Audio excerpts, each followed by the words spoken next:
IBN OPD में आपका बहुत बहुत स्वागत है। मैं सुमति सक्सेना लेके चलती हूँ आज फिर आपको गायनोकोलॉजिस्ट प्रोफेसर रेखा सचान के पास, जिनसे हमने जानकारी ली कोविड पीरियड में, यानी कोरोना जो चल रहा है, कोरोना काल में हाई ब्लड प्रेशर, शुगर और अस्थमा के से ग्रसित गर्भवती महिलाएं किस तरह अपना स्वास्थ्य का ख्याल रखें। तो बहुत बहुत स्वागत है डॉक्टर रेखा सचान आपका। मैम, हाई रिस्क प्रेगनेंसी क्या होती है? हाई रिस्क प्रेगनेंसी उसे कहते हैं जैसे कई महिलाओं में एबॉर्शंस हो चुके होते हैं, ठीक है, रिपीटेड एबॉर्शंस होते हैं, रिपीटेड इंट्राउटेराइन फीटल डेमाइस होती हैं, और या फिर उनको डायबिटीज़ हो उन महिलाओं को प्रेगनेंसी के साथ, या उन महिलाओं को हाइपरटेंशन हो साथ में, जिसे प्रेगनेंसी इंड्यूस हाइपरटेंशन या प्रीक्लैम्सिया कहते हैं। तो ये महिलाएं, या ट्विन प्रेगनेंसी है, इन सब महिलाओं को हम हाई रिस्क प्रेगनेंसी के अंतर्गत लेते हैं। मैम, जो महिलाएं ब्लड प्रेशर की शिकार होती हैं हाई रिस्क प्रेगनेंसी में जी, वो क्या सावधानी बरतें? देखिए, पहले तो ये जानना जरूरी है कि ब्लड प्रेशर है क्या। यूजुअली प्रेगनेंसी में जिन महिलाओं को, कुछ महिलाओं को पहले से ही ब्लड प्रेशर की बीमारी है, इसका मतलब ऑलरेडी हाइपरटेंसिव है, ठीक है, तो उन्हें तो ऑलरेडी पता है और वो अपना ट्रीटमेंट ले रही हैं, उस ट्रीटमेंट को कंटिन्यू कर सकती हैं या अपने डॉक्टर से सलाह लेकर उसे बदल भी सकती हैं ज़रूरत पड़ने पर। दूसरा ये है कि जिन महिलाओं को पहले कुछ नहीं था, बिल्कुल नॉर्मल थी, बट प्रेगनेंसी के साथ 20 हफ्ते के बाद अगर उन्हें ब्लड प्रेशर डेवलप होता है तो इसका मतलब है वो प्रेगनेंसी इंड्यूस हाइपरटेंशन है, और इसे आगे चल के अगर प्रोटीनूरिया भी साथ में, तो हम उसे कहते हैं प्रीक्लैम्सिया है। तो इस तरह की अगर ब्लड प्रेशर बढ़ने का क्या क्राइटेरिया है, यूजुअली जो नॉर्मल पर्सन का ब्लड प्रेशर होता है 120/80 मिलीमीटर मरकरी होता है, लेकिन अगर ब्लड प्रेशर 140/90 यानी 140/90 या इससे अबव जाए तो हम उसे कहते हैं उसे ब्लड प्रेशर हो गया है प्रेगनेंसी के दौरान। अगर ये ब्लड प्रेशर 20 वीक के बियॉन्ड मिलता है, इसका मतलब है उसे प्रीक्लैम्सिया है। तो प्रीक्लैम्सिया की महिलाओं को यूजुअली अपने आप को खुद कैसे समझ पाएं कि उन्हें प्रीक्लैम्सिया या ब्लड प्रेशर की बीमारी हो रही है। उन्हें नींद आना कम हो जाएगी, उन्हें उलझन रहेगी, गुस्सा आएगा ज़्यादा। दूसरा, कभी कभी हो सकता है पेट में तेज जलन हो, सर में दर्द हो। अगर ये समस्याएं होने लगती हैं प्रेगनेंसी के साथ तो उन्हें समझ जाना चाहिए कि इसका मतलब हो सकता है उनका ब्लड प्रेशर गड़बड़ हो रहा हो, उन्हें ब्लड प्रेशर के लिए डॉक्टर को दिखाने की ज़रूरत होती है। रही बात कि इस कोविड के दौर में यूजुअली महिलाओं को हम लोग कहते हैं कि आप मत आइए हॉस्पिटल, छोटी छोटी बातों पे मत आइए, तो वो अपना ब्लड प्रेशर घर पे भी नाप सकती है। इस समय इलेक्ट्रॉनिक ब्लड प्रेशर मशीन्स आती हैं। दूसरा, अपने आसपास एक रीडिंग नापा कर देख सकती हैं कि अगर उस रीडिंग बढ़ी आती तब तो डेफिनेटली उन्हें अपने गायनेकोलॉजिस्ट से सलाह लेने की ज़रूरत है। अगर उनकी रीडिंग नॉर्मल आती है तो इसका मतलब है फिर किसी और कारण की वजह से उनको दिक्कतें हो रही हैं, उन्हें हॉस्पिटल आने की ज़रूरत नहीं है। मैम, प्रेगनेंसी में हाइपरटेंशन क्या होता है? हाइपरटेंसिव क्या होती है? हाइपरटेंशन प्रेगनेंसी के दौरान भी होता है, बिना प्रेगनेंसी के भी होता है। किसी भी पेशेंट का ब्लड प्रेशर अगर 140/90 यानी 140/90 और इससे ज़्यादा हो तो उसे हाइपरटेंशन कहते हैं। दूसरा, यदि प्रेगनेंसी में यही बढ़ा हुआ ब्लड प्रेशर 20 हफ्ते की गर्भावस्था के बाद मिलता है तो उसे हाइपरटेंशन कहते हैं, और इसे प्रेगनेंसी इंड्यूस्ड हाइपरटेंशन कहते हैं। लेकिन अगर ये ब्लड प्रेशर के साथ साथ यूरिन में प्रोटीन भी आने लगती है तो उसको हम प्रीक्लैम्सिया कहते हैं, और यूजुअली ये 20 हफ्ते के बाद डेवलप होता है, तभी ये प्रेगनेंसी इंड्यूस्ड कहलाता है। दूसरा है कि महिलाएं कैसे पहचानें कि उन्हें ब्लड प्रेशर की बीमारी है कि नहीं। उसके लिए ज़रूरी है कि वो कुछ लक्षणों का ध्यान रखें, जैसे प्रेगनेंसी के साथ साथ उन्हें नींद ना आने लगे, या उन्हें चिड़चिड़ापन होने लगे, या उन्हें सर में दर्द रहने लगे, या उन्हें पेट में जलन होने लगे। इसका मतलब है उनका ब्लड प्रेशर बढ़ रहा है, और अगर ये ब्लड प्रेशर बढ़ रहा है तो उन्हें अपनी ब्लड प्रेशर की रीडिंग करानी चाहिए। या तो वो घर पे ही अपने इलेक्ट्रॉनिक मशीन से नाप सकती हैं, या फिर वो किसी आसपास के डॉक्टर से ब्लड प्रेशर अपना नापवा सकती हैं। अगर ब्लड प्रेशर 140/90 या इससे ज़्यादा आता है तो फिर उन्हें डॉक्टर से, अपनी गायनेकोलॉजिस्ट से सलाह लेने की ज़रूरत है, क्योंकि ब्लड प्रेशर की दवा अगर ब्लड प्रेशर है तो तुरंत शुरू होनी चाहिए। ब्लड प्रेशर की दवा अगर समय से शुरू नहीं की गई तो ये कभी भी ज़्यादा बढ़ सकता है और उस महिला को झटके भी आ सकते हैं, जिसे हम इक्लेम्सिया कहते हैं। तो कोई भी ब्लड प्रेशर से ग्रसित अगर महिला है तो उसे अपने डॉक्टर से सलाह लेते रहना चाहिए और अपना ब्लड प्रेशर घर पे नापते रहना चाहिए, ताकि उसे ये पता चलता रहे कि जो दवाइयाँ वो खा रही है वो दवाइयाँ उसे इफेक्टिव हो रही हैं कि नहीं, उससे उसका ब्लड प्रेशर कंट्रोल हो रहा है कि नहीं। क्योंकि अगर ब्लड प्रेशर बढ़ा हुआ रहा और उसने डॉक्टर को नहीं दिखाया तो उसके बच्चे की शुरू में तो ग्रोथ कम हो जाएगी, बच्चा कमज़ोर हो जाएगा पेट में ही। बाद में क्या होगा कि हो सकता है उसकी बच्चे की आंवल पेट जिसे हम प्लेसेंटा कहते हैं बढ़ जाए और बच्चा और जच्चा दोनों ही खतरे में पड़ जाए। तो ब्लड प्रेशर की मरीज को हमेशा बहुत सावधान रहना चाहिए और अपने डॉक्टर से जरूर कांटेक्ट करते रहना चाहिए। मैम जैसे आपने अभी बताया कि हाई रिस्क प्रेगनेंसी में ब्लड प्रेशर और डायबिटीज़ आती, तो जिस महिला को पहले डायबिटीज़ नहीं थी और प्रेगनेंसी के दौरान डायबिटीज़ होती है, तो क्या लक्षण हो कि वो चेक कराए कि उसको डायबिटीज़ है? देखिए, डायबिटीज़ जैसे ब्लड प्रेशर है वैसे ही डायबिटीज़ है, प्रेगनेंसी के पहले भी हो सकता है, लेकिन उसमें अक्सर महिला को पता होता है कि हमको डायबिटीज़ है कि नहीं है। दूसरा ये भी हो सकता है कि उसे हो सकता है पहले से रही हो और प्रेगनेंसी के दौरान जब हम चेक कराएं तभी उसे पता चले कि उसको डायबिटीज़ है। तो डायबिटीज़ एक तो पता करने का, पेशेंट को जो सिम्टम्स होते हैं उसमें ज़्यादा भूख लगना, ज़्यादा बार पेशाब जाना, ज़्यादा प्यास लगना, ये कॉमन लक्षण है। कमजोरी महसूस होना, ये कॉमन लक्षण है जिससे पेशेंट समझ सकता है कि हमको डायबिटीज़ है कि नहीं। लेकिन प्रेगनेंसी में स्पेशली डायबिटीज़ का पता चलना मीन्स कि कभी भी अगर हम, अब तो गवर्नमेंट का जो नियम मतलब डिप्सी गाइडलाइन जिसे हम कहते हैं, diabetes in pregnancy association of India की गाइडलाइन को हम लोग फॉलो करते हैं, जिसमें क्या होता है कि हम प्रत्येक महिला को किसी भी समय हॉस्पिटल दिखाने आती है, अगर वो गर्भवती है तो उसे हम 75 ग्राम ग्लूकोज पीने को देते हैं और उसके बाद 2 घंटे बाद उसका कैपिलरी ब्लड शुगर करते हैं। अगर कभी भी कैपिलरी ब्लड शुगर 140 या 140 मिलीग्राम पर डेसीलीटर से ज़्यादा आता है तो उसे डायबिटीज़ ही कहते हैं। और वो प्रेगनेंसी, उस समय तो हम यही मानते हैं कि प्रेगनेंसी से रिलेटेड ये डायबिटीज़ है, जिसे हम जेस्टेशनल डायबिटीज़ मेलाइटस कहते हैं। लेकिन अगर ये महिला डिलीवर हो जाती है और डिलीवरी के 6 हफ्ते बाद उसकी रिपोर्ट नॉर्मल आ जाती है तो हम इसे कहते हैं कि जेस्टेशनल डायबिटीज़ मेलाइटस थी। अगर उसकी 6 हफ्ते डिलीवरी के 6 हफ्ते बाद भी उसकी बढ़ी हुई शुगर रहती तो हम उसे डायबिटीज़ टाइप 2 डायबिटीज़ के अंतर्गत लेबल कर देते हैं, उसे टाइप 2 डायबिटीज़ की तरह उसका ट्रीटमेंट शुरू कर देते हैं। तो ये तो रही बात कि उसे डायबिटीज़ प्रेगनेंसी में थी या प्रेगनेंसी के पहले भी थी, वो बाद में ही हमें पता चल पाता है जब 6 हफ्ते डिलीवरी के 6 हफ्ते पूरे हो जाते हैं, तब हम उसे फाइनली बता पाते हैं कि तुम्हें जेस्टेशनल डायबिटीज़ मेलाइटिस है या तुम्हें टाइप 2 डायबिटीज़ है। दूसरा कि अगर किसी भी महिला को डायबिटीज़ प्रेगनेंसी में है या पहले से रही है, उसे नहीं पता था, सबका ट्रीटमेंट लगभग एक ही है क्योंकि हमें प्रेगनेंसी में शुगर को कंट्रोल करना है।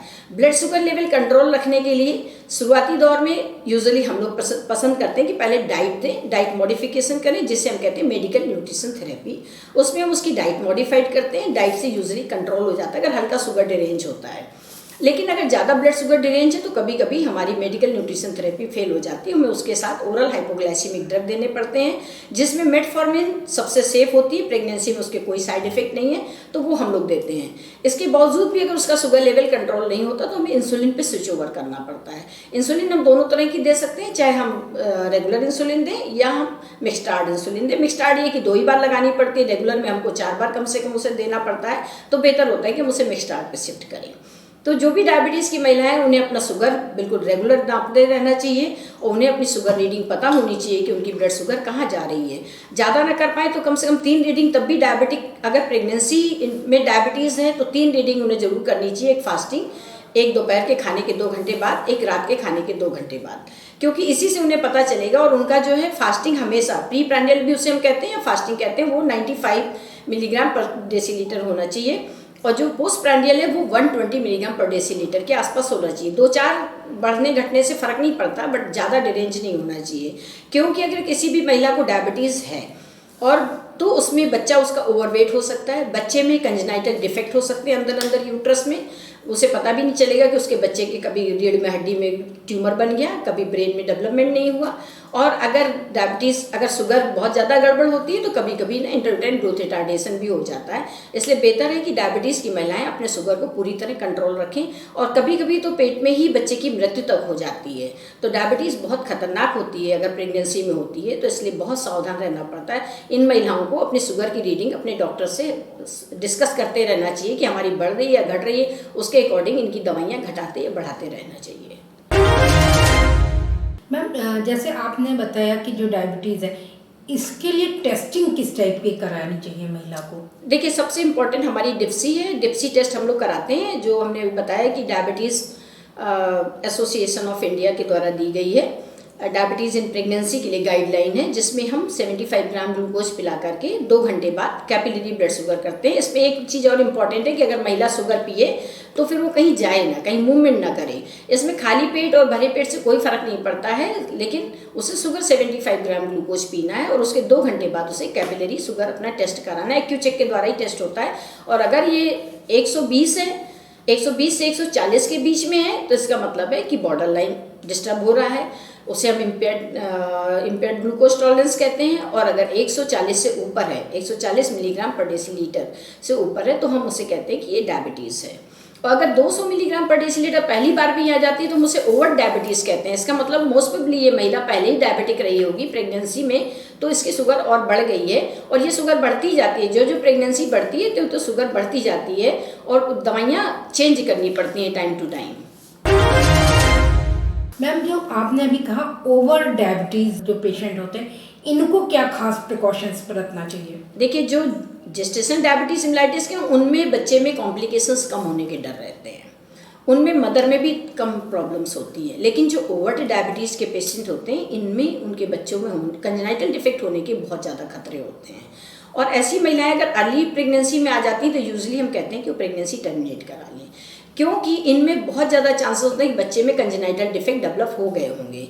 ओवर डायबिटीज़ या टाइप 2 डायबिटीज़ की महिलाओं को सबसे पहले ये ध्यान रखना चाहिए कि शुगर पूर्ण रूप से कंट्रोल्ड हो, तभी वो प्रेग्नेंट हो। अगर शुगर उनकी पूरी तरह से कंट्रोल नहीं है और वो प्रेग्नेंट होती हैं, तो हमेशा उनके बच्चे रिस्क पर होते हैं, उनमें डिफेक्ट होने की चांसेस बहुत ज़्यादा होते हैं। मैम, कोविड-19 चल रहा है, कोरोना चल रहा है, और सबसे ज़्यादा खतरा जो आजकल हम लोग रोज सुन रहे हैं कि डायबिटीज़, शुगर और अस्थमा के पेशेंट को लेते हैं। जो महिला पहले से एस्थमेटिक है, उसके लिए आप लोग क्या प्रिकॉशन बरतते हैं? देखिए, सबसे बड़ी बात है कि कोविड के लिए इसमें सबसे खास बात क्या है कि अगर आपकी रेस्पिरेटरी एपिथेलियम जिसे हम कहते हैं, जो लंग में, नेजल एरिया में आपकी हैं एपिथेलियम, वो स्वस्थ होनी चाहिए, क्योंकि कोरोना वहीं पर इफेक्ट करता है। कोरोना वायरस वहीं पर जाकर सबसे पहले संक्रमण करता है। वो एक प्लेस है जहाँ से इसकी स्टार्टिंग होती है। अगर आपकी रेस्पिरेटरी एपिथेलियम हेल्दी नहीं है और आप already respiratory epithelium means asthma से ग्रसित हैं, तो आपको बहुत ज़्यादा चांसेस है कि अगर आप किसी कोरोना पॉजिटिव के कांटेक्ट में आए तो आपको कोविड इन्फेक्शन हो सकता है। तो बेहतर है कि ऐसे महिलाएं ज़्यादा प्रिकॉशन लें, ज़्यादा मास्क का इस्तेमाल करें और ज़्यादा संभल कर रहें, और कोशिश करें कि कोई भी ज़्यादा उनके कांटेक्ट में लोग ना आ पाएँ। वैसे तो सभी के लिए सोशल डिस्टेंसिंग और मास्क का यूज़ बताया गया है, लेकिन इन महिलाओं के लिए खास तौर पे। दूसरा, अगर इन्हें ज़रा भी सांस फूलती है तो इन्हें तुरंत डॉक्टर से संपर्क करने की ज़रूरत है, क्योंकि अगर इन्हें ये कोविड इन्फेक्शन हुआ या कोरोना हुआ, संक्रमण हुआ, तो फिर इनके लिए बहुत खतरनाक साबित होगा। दूसरा, प्रेगनेंसी के साथ ऑलरेडी अस्थमा बहुत डेंजरस होता है। अगर प्रेगनेंसी है और पेशेंट एस्थमेटिक है तो उसके प्रेगनेंसी के दौरान भी उसके खतरे बढ़ जाते हैं, डिलीवरी के समय भी खतरे बढ़ जाते हैं, और डिलीवरी के बाद भी खतरे रहते हैं। तो ऐसी महिलाओं को अगर कोविड के दौर में तो बहुत ही सावधान रहने की ज़रूरत है, और टाइम टू टाइम अपने जो आपके रेस्पिरेटरी के डॉक्टर होंगे, कोई ना कोई जिनको आप कंसल्ट करते होंगे, उनसे आप अपनी सलाह लेते रहें, दवाइयाँ अपनी मॉडिफाइड करते रहें, क्योंकि कोरोना काल में लंग का इन्फेक्शन और उसके साथ अस्थमा होना बहुत खतरनाक है। मैम, जैसे वैसे नॉर्मल उसमें जो एस्थमेटिक पेशेंट होते हैं वो इनहेलर और भाप वगैरह लेते हैं। प्रेग्नेंट महिलाओं को आप क्या सजेस्ट करेंगी कि उनके लिए क्या सेफ साइड है? देखिए, ट्रीटमेंट मोडेलिटी तो किसी भी स्टेज में बदलती नहीं है, कोरोना हो या ना कोरोना हो। तो जो इनहेलर का इस्तेमाल कर रहे हैं वो इनहेलर इस्तेमाल करें, और बेहतर है कि वो इनहेलर अपने आसपास रखें, क्योंकि जिस समय आपको अटैक पड़ेगा उस समय आप अपना इनहेलर ढूंढते ना रह जाएं। तो आप अपना इनहेलर अपने पास में रखें और इनहेलर का इस्तेमाल तुरंत करें। जो दवाइयाँ आपकी अस्थमा की चल रही हैं वो हमेशा एडवांस में आप मंगा कर रखें, क्योंकि इसका अटैक बहुत सीवियर होता है जब भी होता है। तो आप अस्थमा की दवाइयाँ, अस्थमा के लिए इनहेलर अपने पास रखें। वैसे भी कहा गया है कि किसी भी पेशेंट को इस समय ऑक्सीजन मास्क के द्वारा देना या बाईपैप से देना सेफ नहीं है। बेहतर यही है कि इनहेलर का इस्तेमाल किया जाए, और अगर ऑक्सीजन देने की ज़रूरत पड़ती है तो नेजल प्रोंग के द्वारा दिया जाए, क्योंकि जितना भी वेपोराइजेशन बनेगा उतना ही ज़्यादा वो एरोसॉल जनरेट करेगा, और उतना ही ज़्यादा अगल बगल लोगों को कोविड इन्फेक्शन फैलने का डर बढ़ेगा। तो बेहतर है कि वो अपने इनहेलर पर फोकस करें और एडवांस में ही अपने इनहेलर मंगा कर रखें। अच्छा मैम, सबसे बड़ी बात है जो इस माँ को अस्थमा है, क्या ये पॉसिबिलिटीज है क्या उसके बच्चे को भी अस्थमा होगा? इस प्रेगनेंसी को आप लोग किस ढंग से मतलब ऑपरेट करते हैं? कैसे अस्थमेटिक वाले पेशेंट्स को आप कैसे ट्रीट करते हैं? देखिए, ये तो बहुत पहले से पता है कि ज़्यादातर महिलाओं में अगर किसी माँ या बाप में किसी में भी अस्थमा है तो जेनेटिकली ये ट्रांसमिट हो सकता है बच्चों में। ये तो वेल प्रूवन फैक्ट है, इसमें ये कोरोना से इसका कोई लेना देना नहीं है। अगर पेरेंट एस्थमेटिक हैं तो बच्चा एस्थमेटिक हो सकता है। दूसरा, ये महिलाएं कैसे मैनेज की जाएं, ये इस बात पर निर्भर करता है कि उनकी सीवियरिटी क्या है। अगर महिला पूरी तरह से अपनी दवाइयाँ ले रही हो और जिस समय डिलीवरी के लिए हमारे पास आती है और वो स्टेबल है, उसे कोई प्रॉब्लम नहीं है, तो हम प्रेफर करते हैं कि नॉर्मल डिलीवरी कराएं। लेकिन अगर महिला इस हालत में है कि सांस लेने में उसे बहुत दिक्कत है और इंट्यूबेट करने की ज़रूरत पड़ जाती है और लगता है कि पेशेंट की जान बचानी मुश्किल है, तो फिर बेहतर होता है कि हम बच्चा पैदा करा दें। अगर तुरंत पैदा होने के स्टेज में है तो हम नॉर्मल पैदा करा दें, अदरवाइज़ हम लंबे समय तक इसको दवा दे करके पैदा कराने की कोशिश नहीं करते हैं, क्योंकि सीरियस मरीज़ में क्षण में चीज़ें बदलती हैं। तो फिर बेहतर होता है कि ऑपरेट करो और इसके बाद इन्हें वेंटिलेटर पर भेज दो, क्योंकि चाहिए क्या इन्हें? ऑक्सीजन। अगर ऑक्सीजनेशन का प्रॉपर रहेगा तो ये पेशेंट रिकवर हो जाते हैं और पेशेंट ठीक हो जाते हैं। मैम, इन पेशेंट्स की डाइट पे आप हमारे दर्शकों को थोड़ा बताइए कि इस टाइप के पेशेंट्स किस टाइप की डाइट लें जिससे कि वो अपनी प्रेगनेंसी कंप्लीट भी कर लें और स्वस्थ भी रहें। आपका मतलब है प्रेगनेंसी के दौरान वो कैसी डाइट लें? जी मैम। ताकि वो स्वस्थ भी रहें। जी देखिए, डाइट के लिए जो प्रेगनेंसी में रिकमेंडेड है वो ये है कि आपको बैलेंस डाइट लेनी है, और वो डाइट ऐसी होनी चाहिए जिसमें प्रोटीन की मात्रा प्रचुर हो। दूसरा, मल्टीविटामिन्स उसमें हो, एंटीऑक्सीडेंट हो। तो ये किस रूप में लेंगे कि जैसे वो दाल जरूर लें रेगुलर खाने में, रोटी लें अपनी, लेकिन रोटी थोड़ा कम करके बदले में दाल की मात्रा बढ़ा दें।